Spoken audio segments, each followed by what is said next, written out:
Hello students, welcome back to my channel Education for Success. Students, today we will start exercise 15.1 of class 10th. सबसे पहले question number first को read करते हैं. Complete the following statements. Students, ये question एक fill in the blanks की तरह है. आइए इसे सोल्व करते हैं.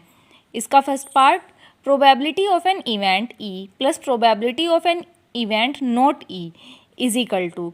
स्टूडेंट्स, इसमें बताना है कि किसी भी इवेंट की होने की प्रोबेबिलिटी और उसी इवेंट की ना होने की प्रोबेबिलिटी का सम क्या होता है.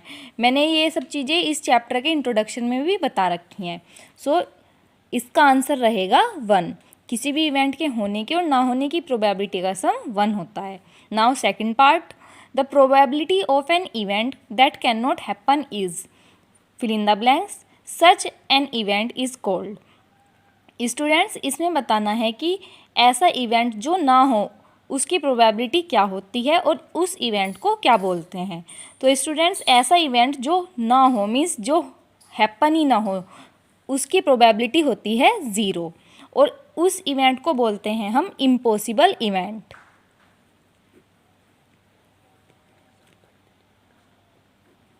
Impossible event. Now the third part, the probability of an event that is certain to happen is such an event is called.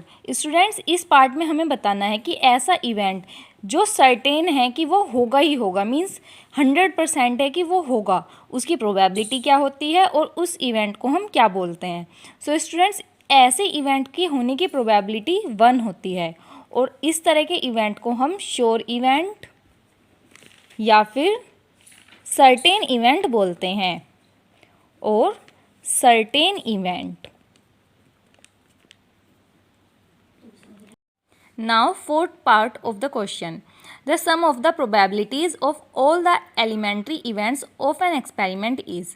Students, इसमें हमें बताना है कि किसी भी इवेंट की जितनी भी प्रोबेबिलिटीज़ हैं उनका सम क्या रहेगा. सो जैसे हमने एक कॉइन टॉस किया तो उस कॉइन में हेड आ सकता है या टेल आ सकता है, तो दोनों इवेंट्स की आने की जो प्रोबेबिलिटीज़ हैं उनका सम क्या होगा. सो दिस विल बी 1. किसी भी इवेंट के जितने भी पॉसिबल आउटकम्स हैं उनके आने की प्रोबेबिलिटी का सम 1 होता है. Now fifth part of the question, the probability of an event is greater than और equal to fill in the blanks and less than और इक्वल टू. मीन्स किसी भी इवेंट के होने की प्रोबेबिलिटी किसके इक्वल या उससे ज़्यादा होगी और किसके इक्वल या उससे कम होगी. सो स्टूडेंट्स, इस किसी भी इवेंट के होने की प्रोबेबिलिटी 0 to 1 लाई करती है. मीन्स 0 के इक्वल या उससे ज़्यादा होती है और 1 के इक्वल या उससे कम होती है. So this is the question number 1 of exercise 15.1. Students, let's read question 2. Which of the following experiments have equally likely outcomes explain. Students, इस क्वेश्चन में हमें ये बताना है कि जितने भी ये एक्सपेरिमेंट्स हैं इनमें से कौन कौन से एक्सपेरिमेंट्स ऐसे हैं जिनके आउटकम्स इक्वली लाइकली हैं. मीन्स कोई सा भी आउटकम्स आ सकता है, ये प्रिडिक्टेबल नहीं है कि हम ये बोलेंगे कि यही आउटकम आएगा. आइए क्वेश्चंस को देखते हैं. First part, a driver attempts to start a car. The car starts or does not start. Students, इसमें गिवन है कि यदि एक ड्राइवर किसी कार को स्टार्ट करे तो वो कार स्टार्ट हो या ना हो, इसके लिए आउटकम्स कैसे रहेंगे. So students, according to me इसके आउटकम्स इक्वली लाइकली नहीं रहेंगे क्योंकि ड्राइवर किस अकॉर्डिंग कार को स्टार्ट कर रहा है, वो कौन सी चीज़ों को सही से चला रहा है, किसी को सही से नहीं चला रहा है, क्या उस कार में पेट्रोल डीजल है कि नहीं, बहुत सारी कंडीशंस हो सकती हैं. सो इसके लिए आउटकम्स इक्वली लाइकली नहीं रहेंगे. Now second part, a player attempts to shot a basketball. He shoots or misses the shot. Means किसी प्लेयर ने बास्केटबॉल को शॉट करने की कोशिश की तो वो उस शॉट को कर दे या उसे मिस कर दे, इसके जो आउटकम्स हैं वो कैसे रहेंगे.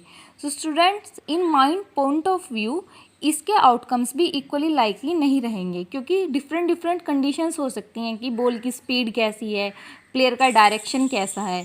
सो इसके आउटकम्स भी इक्वली लाइकली नहीं है.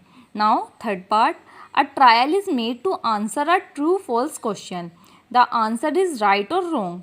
स्टूडेंट्स, इसमें गिवन है कि हमने कोई ट्रायल किया जिसमें क्वेश्चन के ट्रू फॉल्स में आंसर देना है, मीन्स या तो आंसर ट्रू ही होगा या फॉल्स ही होगा। सो ये वाला क्वेश्चन जो है इसके आउटकम्स इक्वली लाइकली हैं, मीन्स ट्रू भी होने की सेम प्रोबेबिलिटी है और फॉल्स होने की भी सेम प्रोबेबिलिटी है। Now fourth part, a baby is born, it is a boy or a girl. Students इस पार्ट में गिवन है कि यदि कोई बच्चा बोर्न होता है तो वो एक लड़का हो या लड़की हो। सो इसके भी आउटकम्स इक्वली लाइकली हैं। जो न्यू बोर्न बेबी है वो बॉय भी हो सकता है और गर्ल भी हो सकता है। So answer of this question is third and fourth part are the equally likely outcomes. So students, this is the question number 2. Students, let's read question number 3. Why is tossing a coin considered to be a fair way of deciding which team should get the ball at the beginning of a football match? Students इस question में ये बताना है कि किसी भी match के starting में जैसे हम कॉइन टॉस करते हैं और उसके बाद बताते हैं कि कौन सी टीम पहले बॉल लेगी, ये एक फुटबॉल मैच के लिए गिवन है। सो उस कॉइन को टॉस करने के लिए हम क्यों फेयर मानते हैं, इसका हमें रीज़न बताना है। So solution, when we toss a coin the outcomes head and tail are equally likely.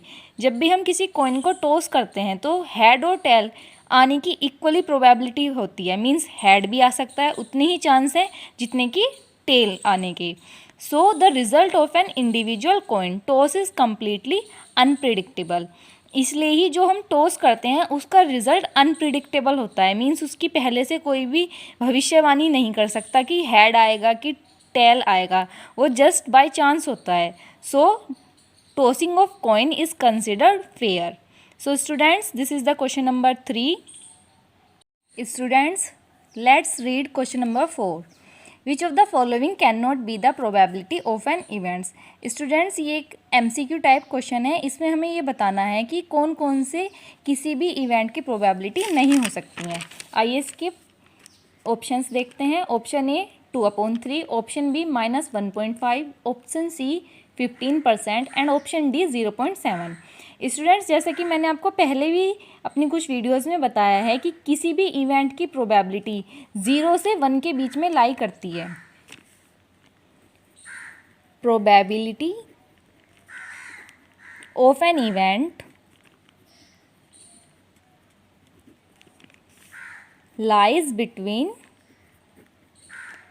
0 to 1। So students, अगर हम बी पार्ट को ध्यान से देखें तो इसमें प्रोबेबिलिटी नेगेटिव गिवन है।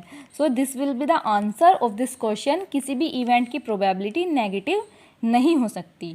सो students, if you really understand the questions then like, share and subscribe my channel. Thank you.